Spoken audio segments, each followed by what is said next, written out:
Bonjour à tous, bienvenue dans ce nouveau webinaire présenté donc par Solution Exchange.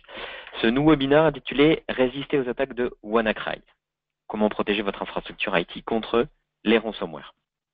Donc voilà, on a beaucoup parlé de WannaCry ces derniers temps justement, comme l'une des plus grosses attaques de tous les temps au niveau des ransomware. Donc je me présente, je suis Damien Breneau, consultant ingénieur et expert sécurité chez Solution Exchange. Et c'est moi donc qui vais vous présenter ce webinaire aujourd'hui. Quelques petits rappels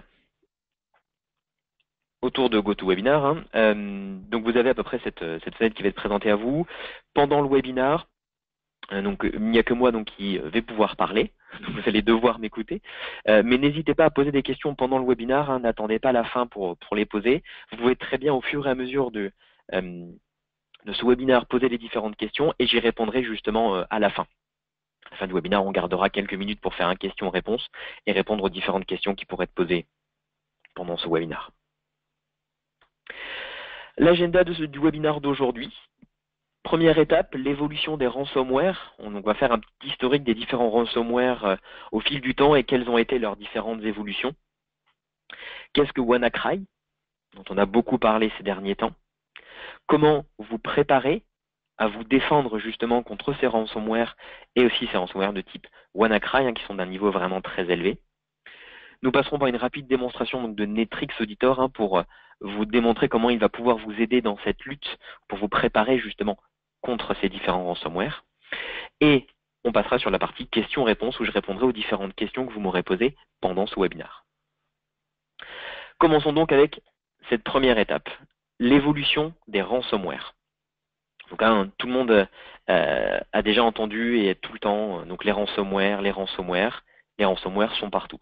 On a chacun entendu des sociétés, des collègues qui ont subi, dont leur société a été justement la cible de ces ransomware et qui ont dû donc faire face à ça et restaurer des données ou malheureusement qui ont perdu des données dans le cas où ils n'ont pas réussi à les récupérer depuis un backup. Et depuis pas longtemps, justement, on a entendu ce fameux nom, WannaCry, qui a frappé énormément d'institutions et surtout, et c'est ça le plus fou justement dans cette attaque de WannaCry, qui a ciblé le monde entier. D'habitude, ça cible quand même quelques pays, et là maintenant, c'est vraiment l'intégralité du monde qui a été ciblée et n'importe quelle entreprise, privée, mais aussi publique, et y compris donc des organismes gouvernementaux où on monte du coup sur des systèmes qui sont techniquement beaucoup plus sécurisés, mais qui, on le voit bien, malheureusement ont aussi été la cible de ces ransomware. Voilà, et c'est ça qui est important. Vous êtes au courant, vous, qu'il y a des ransomware, mais le plus important, c'est que malheureusement, certains utilisateurs de votre entreprise, donc certains profils bien sûr sont plus enclins à être la cible de ce type de ransomware, vont plus facilement ouvrir des fichiers infectés. Ça va être par exemple les services de comptabilité, la direction, des personnes qui ont l'habitude de recevoir des PDF, des Excel, des Word, principalement des factures, des devis. Et donc ils vont rapidement ouvrir tout ça, activer ce qui va bien et malheureusement déclencher à ce moment-là leur ransomware qui va mettre en danger donc le réseau entier de l'entreprise. Donc c'est pour ça que c'est important de ne pas penser que vous êtes les seuls au courant, mais il faut éduquer les autres personnes. On a vu au fur et à mesure du temps une augmentation exponentielle du nombre d'attaques de ransomware et ce qui explique justement cette augmentation exponentielle, c'est justement que finalement ça reste une réelle entreprise. On le voit par exemple, un petit chiffre, en 2014, ça a généré à peu près 3,2 millions. Il y a eu 3,2 millions d'attaques, c'est énormément d'augmentation. Vous voyez 19% d'augmentation sur entre 2014 et 2015, et entre 2015 et 2016, ça a été multiplié par 167. C'est des points qui sont vraiment très très importants. Ça montre le volume d'attaques et du coup la rentabilité des ransomware. Sur l'année 2016, il y a à peu près $1 milliard qui ont été payés en frais de rançon. Voilà, donc ça c'est quelque chose d'assez assez énorme et qui montre le volume et qui explique justement cette croissance des ransomware. Le nombre d'attaques a été colossal et du coup génère tellement d'argent mais que finalement les hackers qui créent justement ces ransomware, ben, finalement sont capables de créer des choses beaucoup plus complexes et vont être incités à créer ces choses de plus en plus complexes. Et c'est là où il est important, bien sûr, dans un premier temps, c'est de ne jamais payer ces rançons pour éviter de se retrouver dans cet engrenage malveillant. Et aussi, bien sûr, et tout ça en essayant de mettre le plus possible de freins à leurs attaques en se préparant comme il faut. Voici quelques tops des ransomware de 2016-2017. On a de plus en plus parlé, bien sûr, de 2017 et d'ailleurs, je pense que 2017 va être une année extrêmement florissante pour les ransomware. On a déjà vu le volume de rentabilité pour l'année 2016 à 1 milliard, avec les différentes attaques, Petya et WannaCry qu'on a eues cette année. Je pense que l'année 2017 pour les hackers qui ont créé les ransomware a été extrêmement bonne. Donc voilà quelques ransomware dont on a beaucoup entendu parler ces 2 dernières années. Cerber, qui par exemple ajoutait une extension .cerber aux différents fichiers qu'il cryptait.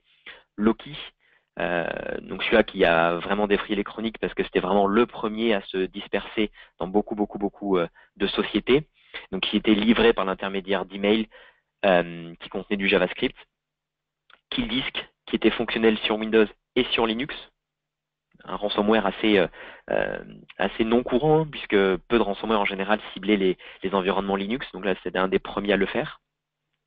Petya et Petrap, qui en ciblaient donc toutes les entreprises, c'était en fait un lien Dropbox avec un fichier .exe, donc ça c'est un des 2 ransomware dont on a énormément entendu parler cette année. Portcode Time, qui demandait en fait de payer une rançon, sinon il infectait 2 autres utilisateurs. C'est un ransomware assez particulier, mais qui a fait beaucoup de dégâts. Kulova, qui faisait lire des publications, c'est un petit peu particulier qu'en ransomware, mais bon, pourquoi pas.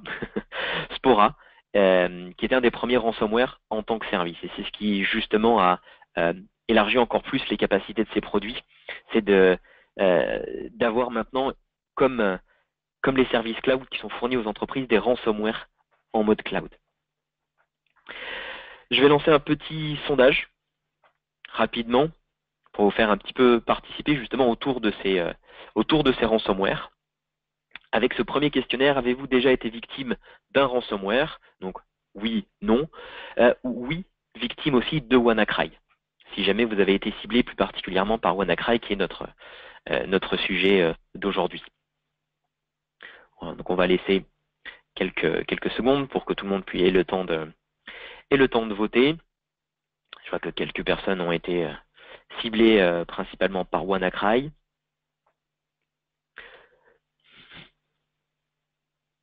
Voilà, tout le monde a quasiment participé. On va laisser encore quelques secondes pour les derniers retardataires pour qu'ils puissent justement participer. Donc, avez-vous déjà été victime d'un ransomware? Oui, sur n'importe quel ransomware, ou un dont on a justement parlé ici. Oui, victime de WannaCry plus particulièrement, celui qu'on a entendu justement il y a quelques semaines, ou non, directement.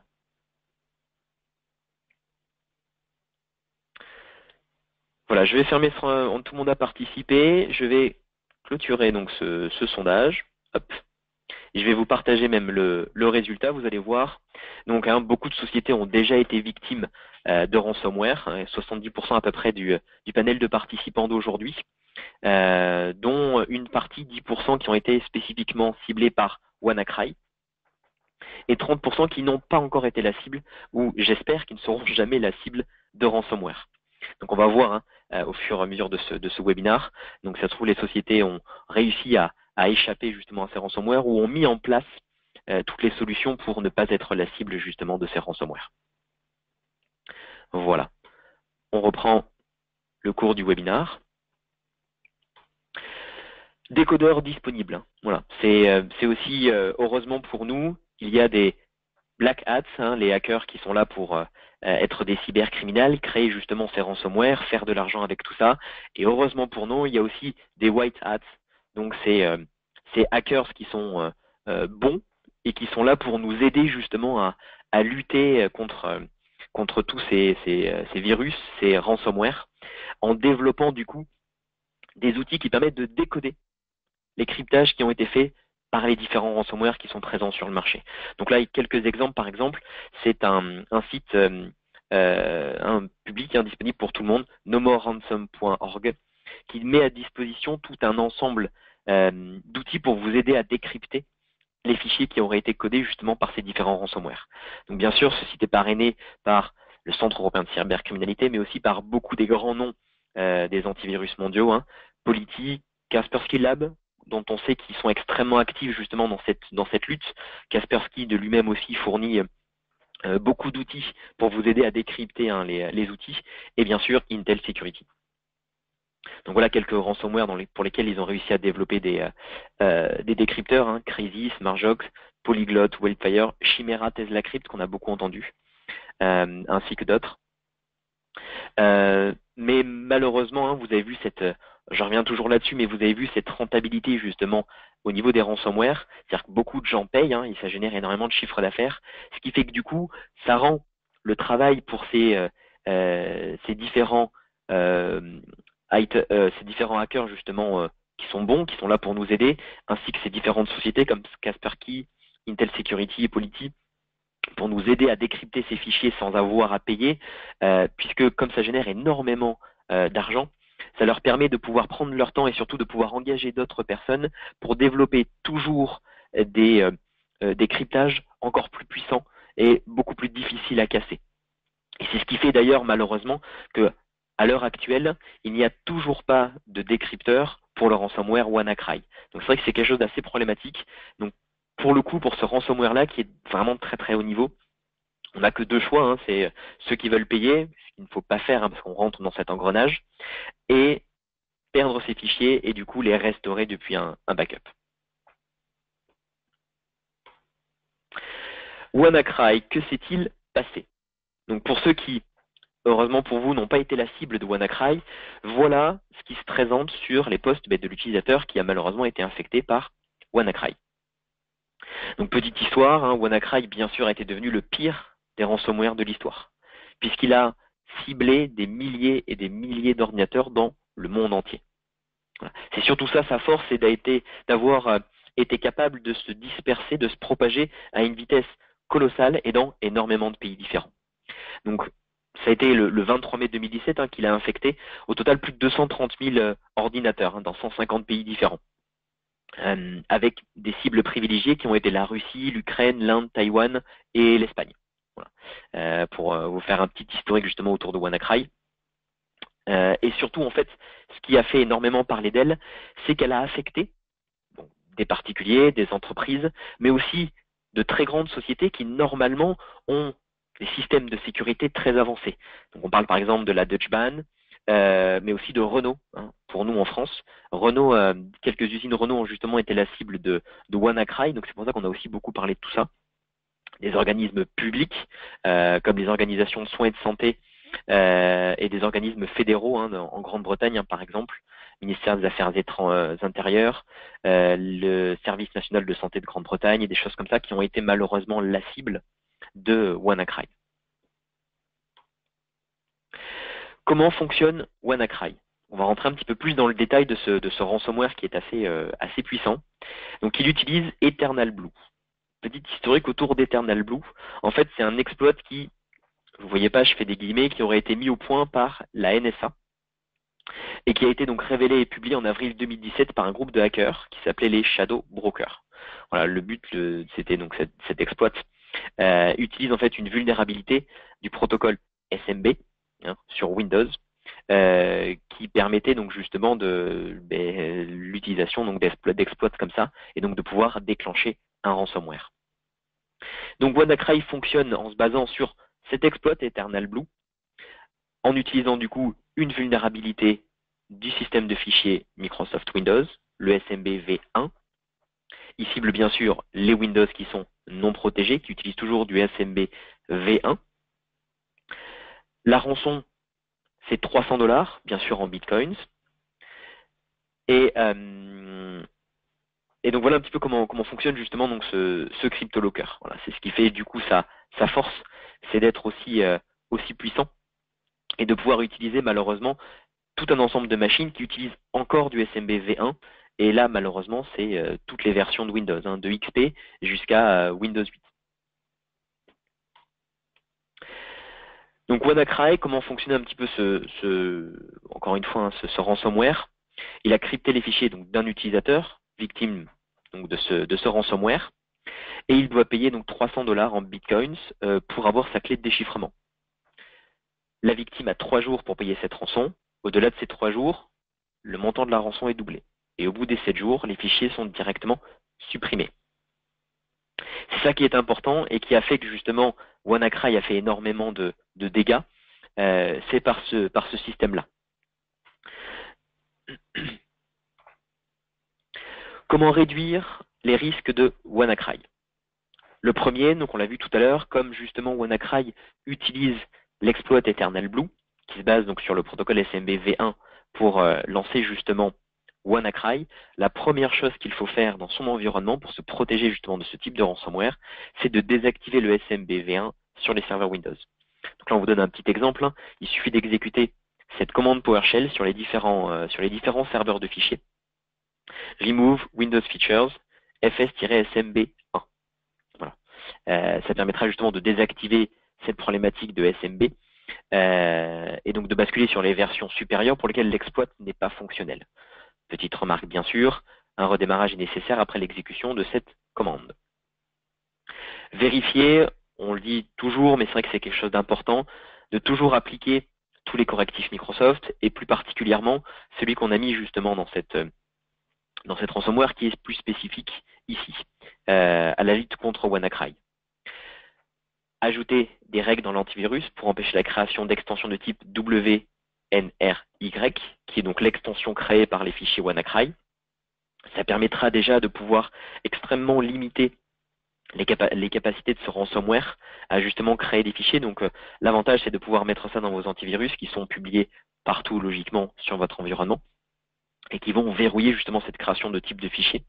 Vous pouvez le faire aussi directement au niveau Windows aussi au travers de GPO. Et aussi empêcher donc les ports TCP 139 et 449 pour les connexions Internet entrantes qui sont utilisées par WannaCry pour la communication.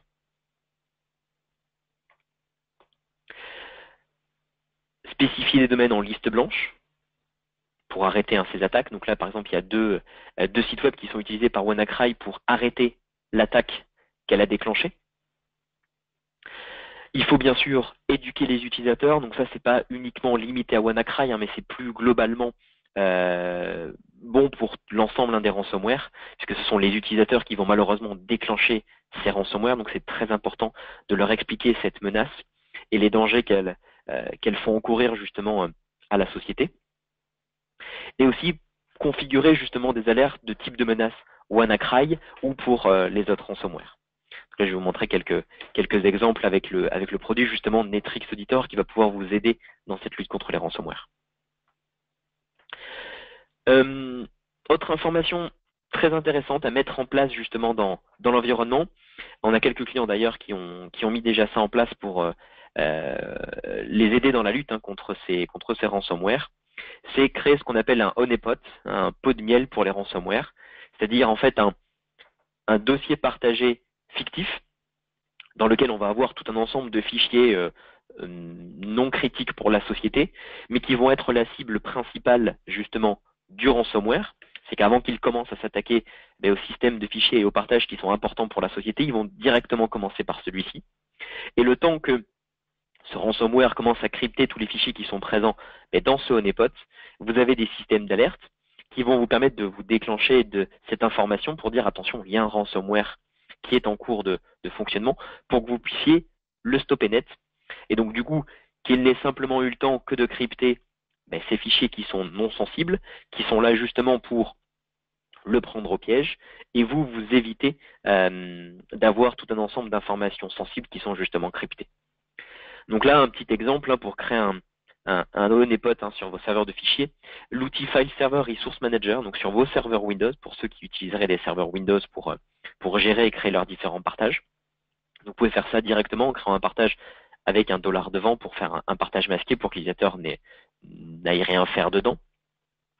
Vous le laissez ouvert bien sûr à tout le monde et on peut le faire par exemple avec les fichiers donc FSRM qui analysent l'activité d'écriture et interrompt l'accès de l'utilisateur. Donc on a la possibilité de faire un blocage automatique directement avec une commande en PowerShell. C'est quelque chose qui est intégré donc dans les Windows Server. avec la petite commande que vous voyez justement ici, et laisser donc directement Windows, au travers justement de FSRM, cette possibilité de bloquer directement l'accès d'un utilisateur à partir du moment où il est entré dans ce honeypot. Voilà des petits exemples pour vous aider dans cette lutte contre les ransomware et par exemple les ransomware comme WannaCry. Une petite checklist pour vous aider encore une fois dans cette lutte contre les ransomware. Donc il y a 15 points à peu près hein, dans cette liste. Vous n'êtes pas obligé de tous les mettre en place, mais c'est une bonne checklist justement à avoir pour s'assurer qu'on essaie de faire le maximum pour éviter d'être la cible justement de ces ransomware. Afficher les extensions de fichiers cachés sur tous les postes de travail, important pour identifier si un utilisateur n'a pas déjà été infecté. Éliminer tout et installer bien sûr uniquement des logiciels nécessaires. C'est la pratique la plus compliquée à mettre en œuvre. Donc de verrouiller ce que peuvent installer les utilisateurs sur leur machine, y compris les administrateurs, hein, mais c'est important de maîtriser ce qui est installé sur son parc informatique. De permettre aux utilisateurs d'exécuter que des extensions autorisées. Désactiver l'autoplay, autorun de tous les postes de travail hein, pour éviter les exécutions automatiques. Désactiver l'exécution de fichiers en pièces jointes. Vous mettez en quarantaine toutes les pièces jointes. Tout dépend de ce que vous avez mis en place aussi en amont pour traiter les fichiers les différents fichiers qui sont en pièces jointes justement. Si vous avez des firewalls ou des antivirus qui permettent de faire un traitement de la pièce jointe en amont et de s'assurer qu'il n'y a pas un code exécutable directement à l'intérieur de cette pièce jointe. Donc des firewalls, des antivirus permettent de le faire. Donc c'est des choses aussi qui sont des bonnes étapes aussi pour lutter contre les ransomware. Désactiver les scripts de macro et fichiers Office transmis par les courriers électroniques. Ça c'est pour éviter que dès que quelqu'un ouvrira son fichier Office, mais la macro se lance toute seule. Malheureusement, hein, ça c'est en général ce qui est déjà fait, c'est-à-dire la désactivation des macros, mais les utilisateurs donc vont directement les activer. Donc c'est pour ça que cette formation des utilisateurs est un point très important. Limiter les accès utilisateurs aux disques partagés, ça c'est un autre des points qui est primordial. C'est vraiment de ne laisser accès aux utilisateurs que ce à quoi ils doivent avoir accès. La rationalisation de l'accès au partage est un point extrêmement important. Configurer les pare-feux pour autoriser uniquement des ports spécifiques et les autres dont vous avez besoin. Créer un réseau d'invités pour les équipements nouveaux ou inconnus, une sorte d'espace de quarantaine pour simplement les nouveaux arrivants qui ne puissent pas avoir accès justement à votre réseau interne directement et du coup pouvoir propager donc des ransomware ou des virus qu'ils auraient sur leur machine. Mettez en place la sauvegarde hors connexion, configurez correctement les accès aux dossiers partagés, ce qu'on a dit justement tout à l'heure mais qui est important à rappeler. Limiter les autorisations à lecture seule chaque fois que c'est possible. On est toujours sur le même objectif, c'est de vraiment limiter le plus possible les accès de chaque utilisateur sur votre système de partage. Isoler votre réseau, le faire bien sûr au maximum de ce que vous pouvez faire. Activer des bloqueurs de publicité et bloqueurs de script, ça c'est pour les ransomware qui justement utilisent ce genre de phishing. Et bloquer les adresses de type Tor, pour éviter que les ransomware qui s'activeraient sur les postes des utilisateurs puissent déclencher justement certains des ransomware qui utilisent des adresses Tor pour aller récupérer justement les fichiers en question. Avant de poursuivre, je vais vous lancer un deuxième sondage justement autour de cette checklist. Voilà, si vous pouvez donc y répondre. Avez-vous mis en place un process justement pour lutter contre ces ransomware? Donc là, vous avez quelques exemples d'étapes qu'il faudrait mettre en place justement dans son environnement pour pouvoir lutter au maximum contre ces ransomware. Donc, je vais laisser encore quelques secondes pour tout le monde de répondre, pour savoir un petit peu où se situent les différentes sociétés justement dans la lutte contre les ransomware. Donc je vois qu'on est quand même à une majorité pour l'instant de oui. La plupart des sociétés ont déjà mis en place des étapes pour les aider dans la lutte. Mais quand même encore un nombre assez important de sociétés qui n'ont malheureusement rien en place. C'est quelque chose de complexe parce qu'il faut les ressources nécessaires et le matériel nécessaire. Donc ça demande des acquisitions à mettre en œuvre.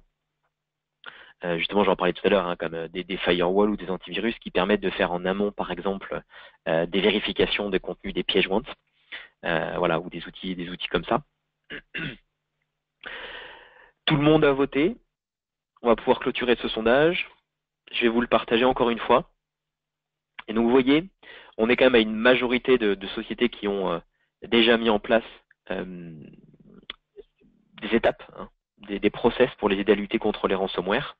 Et encore, par exemple, 38% de sociétés qui vont se mettre à lutter contre les ransomware en mettant en place des process. On pourra vous partager justement cette checklist si ça peut vous donner une piste de départ de travail justement pour vous aider dans cette lutte contre les ransomware. On revient sur notre webinaire. Voilà quelques extensions connues sur justement ces extensions de ransomware. Hein. Donc je les laisse très rapidement afficher, mais c'est des choses aussi qu'on pourra vous fournir. Voilà pour vous aider on l'a vu tout à l'heure par exemple, que ce soit dans votre antivirus, au travers de GPO Windows, hein, bloquer la création d'extensions particulières. Hein, donc ça peut être par exemple d'utiliser directement ça pour éviter d'être la cible de ransomware. C'est déjà une bonne étape, un bon démarrage pour vous aider dans cette lutte. Prise de conscience continue, hein, c'est ça qui est important. C'est 4 phrases importantes.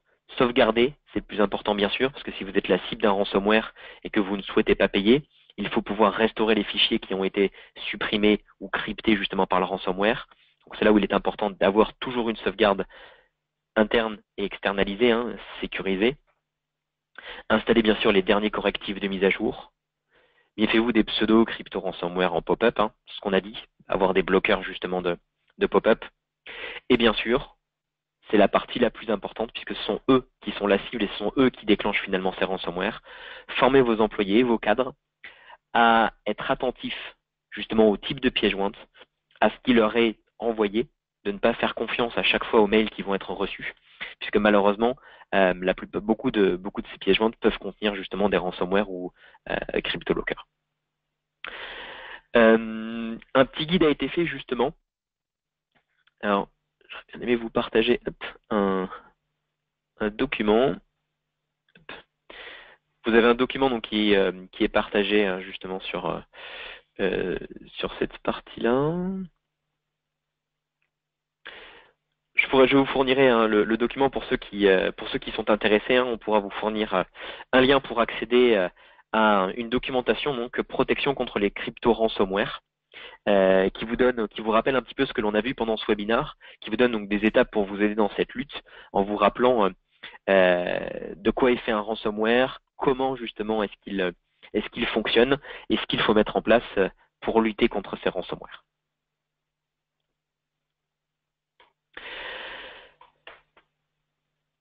Netrix Auditor. Voilà. Donc pourquoi Netrix Auditor avec les ransomware? Donc, parce que Netrix Auditor est en fait une plateforme de visibilité et de gouvernance de l'information qui vous donne tout un ensemble d'informations sur les changements qui ont été réalisés dans votre environnement.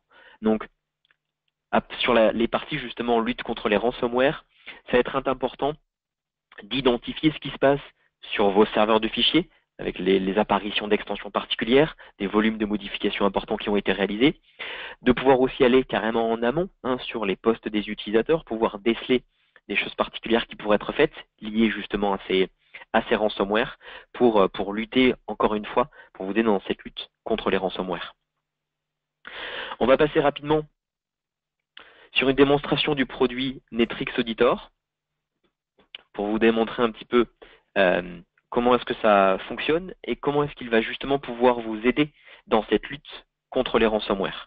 Donc au niveau des différentes étapes que l'on a vues ensemble, un des intérêts de Netrix Auditor, donc comme je vous ai expliqué, comme je viens justement de vous dire, c'est de pouvoir vous fournir une traçabilité sur tout ce qui est réalisé, mais de pouvoir aussi vous alerter sur ce qui va se passer.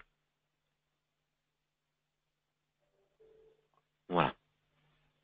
Donc là, par exemple, voici donc l'interface de Netrix Auditor qui va vous donner cet accès simple et rapide aux informations pour lutter justement contre les ransomware. Donc, si vous avez été malheureusement la cible d'un ransomware, l'avantage, ça va être de pouvoir automatiquement identifier l'intégralité des fichiers qui ont été changés pour pouvoir justement et pouvoir restaurer uniquement les fichiers qui ont été cryptés par l'outil par le ransomware. Donc, être capable de remonter dans le temps pour identifier toutes les modifications qui ont eu lieu et de pouvoir restaurer uniquement ce qui a été crypté, et de pouvoir être aussi proactif en créant tout un système d'alerte pour que vous puissiez réagir rapidement lorsqu'un ransomware, comme WannaCry par exemple, arrive sur votre environnement.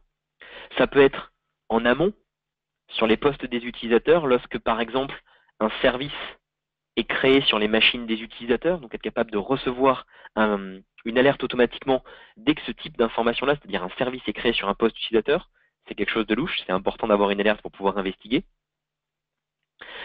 Des modifications au niveau de clés de registre, avec des modifications au niveau des éléments qui démarrent automatiquement, ou ce qu'on a vu et ce que font justement les ransomware, c'est-à-dire l'encryption de fichiers à des volumes qui sont très importants.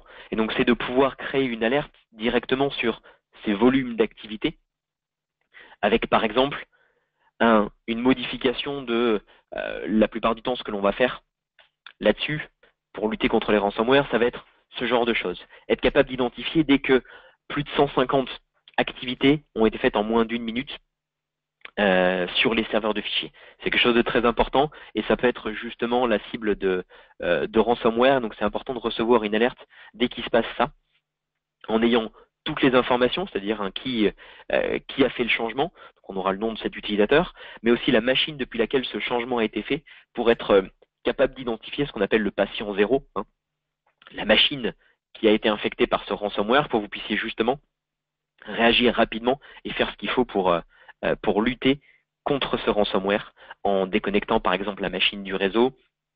C'est ce qui est en général le plus simple, ou directement l'éteindre à distance.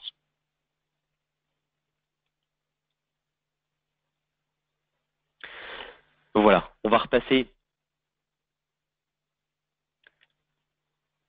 sur la présentation pour terminer donc ce webinaire. Hop, je reviens sur mon diaporama. Voilà. Un petit tour d'horizon de Netrix Auditor plus globalement. Donc là, Netrix Auditor vous permet de lutter principalement donc dans contre les ransomware, de vous aider dans cette lutte pour éviter d'être infecté et de perdre des informations importantes. Donc on l'a vu grâce à la traçabilité, en ne restaurant que les informations qui ont été cryptées, et surtout en ciblant directement les types d'informations qui ont été cryptées, en vous alertant quand un ransomware arrive, pour que vous puissiez très rapidement réagir. Donc c'est très important, par exemple, on l'a vu tout à l'heure, de créer par exemple un honeypot, un pot de miel pour pouvoir pour que le ransomware s'attaque en premier à cet espace fictif, pour que par exemple Netrix Auditor puisse automatiquement réagir et vous dire attention, le ransomware est dans cet espace. Donc maintenant il faut retirer cette machine du réseau et pouvoir aller investiguer sur cette machine et la désinfecter pour qu'elle ne réinfecte pas justement le reste de votre environnement. Et plus globalement, Netrix Auditor, donc je vous l'ai dit tout à l'heure, est une plateforme de gouvernance de l'information qui vous permet d'avoir une traçabilité complète sur tous les changements qui ont eu lieu dans votre SI.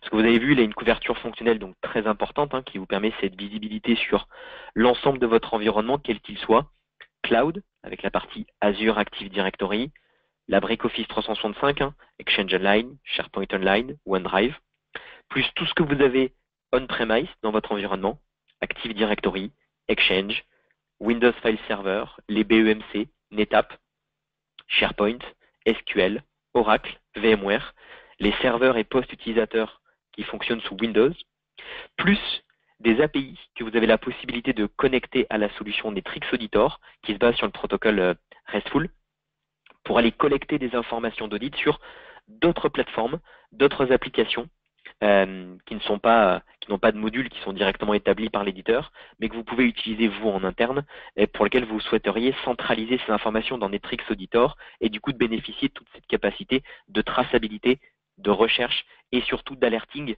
comme je vous ai montré justement tout à l'heure, qui est fonctionnel sur l'intégralité des données qui sont collectées par Netrix Auditor. Les avantages de Netrix Auditor, premier, donc là c'est directement lié aussi à cette partie lutte contre les attaques de ransomware par exemple, c'est détecter les menaces à la sécurité des données, sur site ou dans le cloud. Ces menaces peuvent être donc au travers de CryptoLocker, au travers de ransomware, de virus, mais aussi au travers des utilisateurs. Donc que ce soit le cloud, par exemple avec OneDrive, avec d'autres applications cloud pour lesquelles vous auriez développé ou pour lesquelles on a justement des connecteurs déjà présents, pour vous permettre justement d'avoir cette visibilité, un côté réactif avec l'alerting et une traçabilité pour savoir exactement ce qui a été fait. Netrix Auditor vous aide aussi, en plus de cette lutte contre les menaces justement à la sécurité de vos données, à passer les vérifications de conformité beaucoup plus facilement. De base, Netrix Auditor dispose de tout un ensemble de rapports clés en main qui vous aident dans cette mise en conformité avec les différentes normes du marché.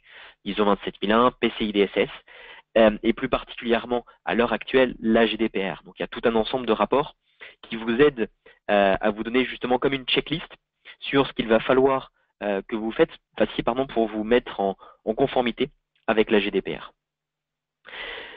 Et troisième avantage donc de Netrix Auditor, c'est vous aider à augmenter la productivité des équipes de sécurité et d'opération IT.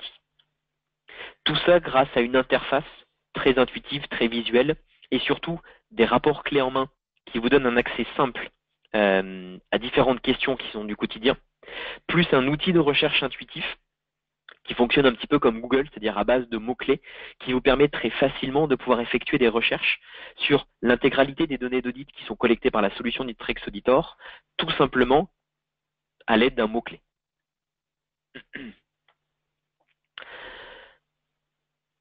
Quelques informations maintenant donc, sur nos sociétés. Netrix Corporation, qui est la société éditrice du logiciel Netrix Auditor, donc, qui a été fondée en 2006, société américaine, qui a plus de 8000 clients dans le monde, et qui est cotée donc aux États-Unis, qui a été donc dans le Inc 5000 de Deloitte, donc des sociétés avec la plus grosse progression sur le marché. Et nous, Solution Exchange, la société donc dont je fais partie, a été fondée en 2005. Le siège social de cette société est à Paris. On est présent un petit peu partout en France. Notre philosophie est d'apporter aux entreprises les meilleures solutions logicielles autour de l'audit, la sécurité et la conformité du SI, Office 365, Azure, la supervision et le reporting et aussi le provisioning. On a un peu plus de 1000 clients dans le monde. Pour l'intégralité des produits à notre catalogue, on s'occupe du support en français niveau 1. Et par rapport à Netrix Auditor, on est le seul partenaire Gold de Netrix en France. Quelques références de Netrix dans le monde. C'est ça qui est intéressant aussi à montrer. Donc, des produits comme Netrix Auditor ciblent n'importe quelle société. C'est ça qui est important. Tout le monde a besoin de traçabilité, de visibilité sur son SI. Alors, pour la lutte contre les ransomware et aussi pour récupérer la main sur l'ensemble de son environnement. Donc aussi bien dans le domaine financier, de la santé, des gouvernements, les technologies, les industries et les TPE et les entreprises du CAC 40.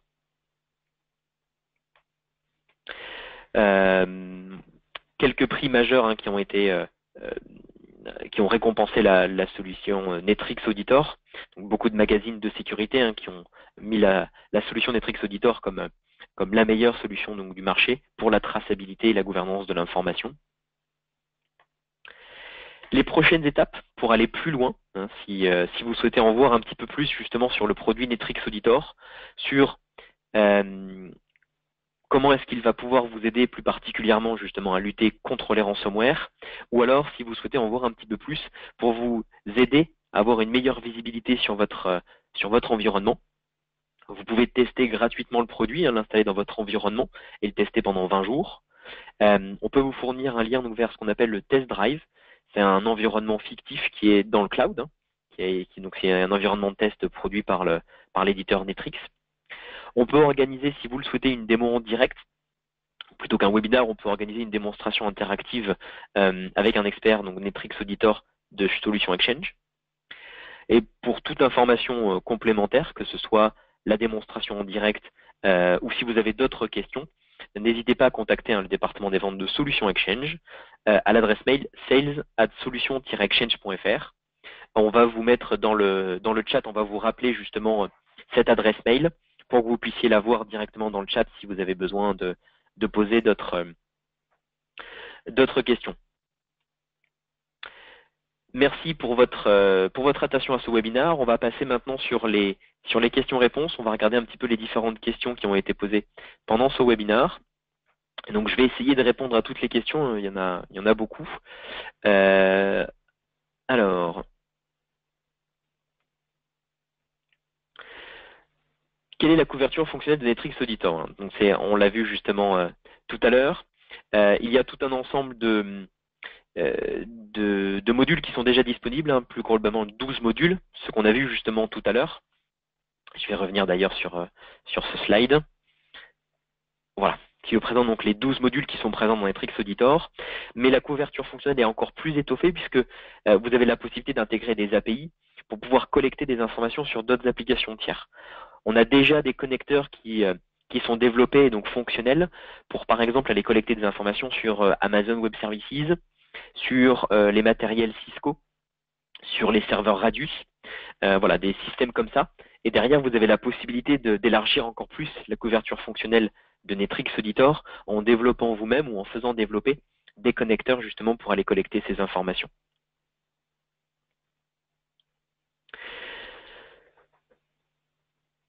Comment peut-on tester vos produits? Alors pour le test des produits, on a la possibilité de faire donc vous pouvez demander une version d'évaluation, comme vous avez vu à la fin, dans les étapes supplémentaires. Donc c'est une version d'évaluation pour 20 jours, qui n'est limitée que dans le temps, hein, ni au niveau des fonctionnalités, ni au niveau du volume d'informations que vous souhaitez auditer. Hein. Et donc on peut aussi vous accompagner pour ce test.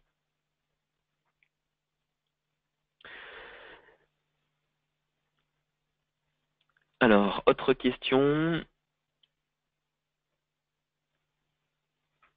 Est-ce que vous pourriez donner donc des informations sur le principe de licensing? Donc le licensing Netrix Auditor se base sur en fait un couple d'informations, c'est-à-dire le nombre d'utilisateurs AD actifs que vous avez dans votre environnement et les modules que vous souhaitez acquérir. Les modules sont ceux qu'on a montrés justement tout à l'heure, AD, Exchange, File Server. Donc le licensing se base sur le nombre d'utilisateurs que vous avez et vous avez un prix par module.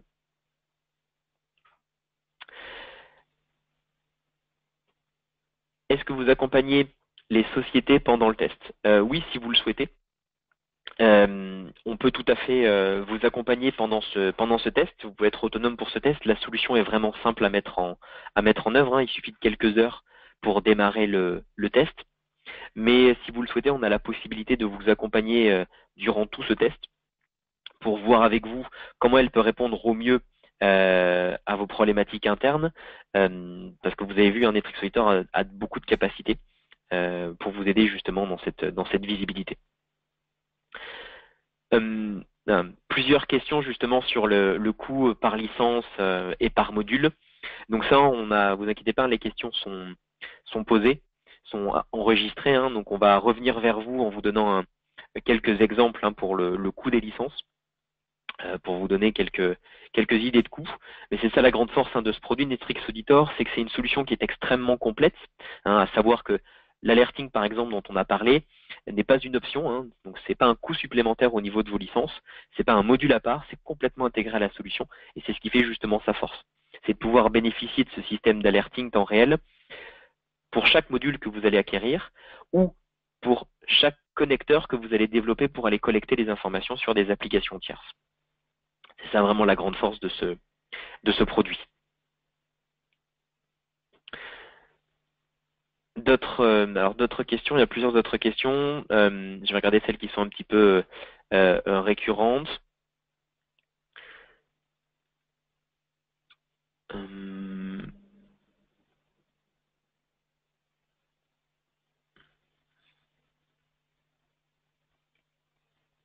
Encore une question justement sur la complexité de mise en place de Netrix Auditor. Donc, comme je disais tout à l'heure, non, c'est un produit qui est vraiment simple à mettre en place. En général, les sociétés qui testent la solution donc avec nous les mettent directement en production. Ça aussi, c'est un point très important. C'est une solution qui n'est pas du tout intrusive. On n'a pas besoin d'utiliser d'agents pour que la solution soit fonctionnelle. Donc ça, c'est très important. Du coup, la solution est très simple à déployer et pas du tout intrusive. Voilà. Donc plein d'autres questions, donc ne vous inquiétez pas, toutes ces questions sont tracées, donc on va pouvoir vous y répondre directement par mail après cette présentation. Merci encore donc d'avoir participé à ce webinaire. On va pouvoir peut-être remettre l'adresse justement des présentations sur l'écran, on vous la mettra dans le chat, sales@solution-exchange.fr. Si vous avez d'autres questions qui vous venaient à l'esprit, n'hésitez pas à revenir vers nous pour poser ces différentes questions, on y répondra sans problème. Et si donc vous avez posé des questions et qui n'ont pas encore été répondues, on vous y répondra directement par mail après. Donc merci encore une fois pour votre attention pendant ce webinaire. Et pour information, notre prochain webinaire sera fin octobre. Et c'est un webinaire un petit peu plus technique que celui qu'on a vu donc là aujourd'hui. Ce sont les clés pour devenir une star de l'AD. Voilà, avec des petits tips et informations pour maîtriser encore mieux son Active Directory. Voilà, merci encore d'avoir participé à ce webinaire et j'espère vous revoir nombreux pour le prochain webinaire. Merci et bonne fin de journée à tous.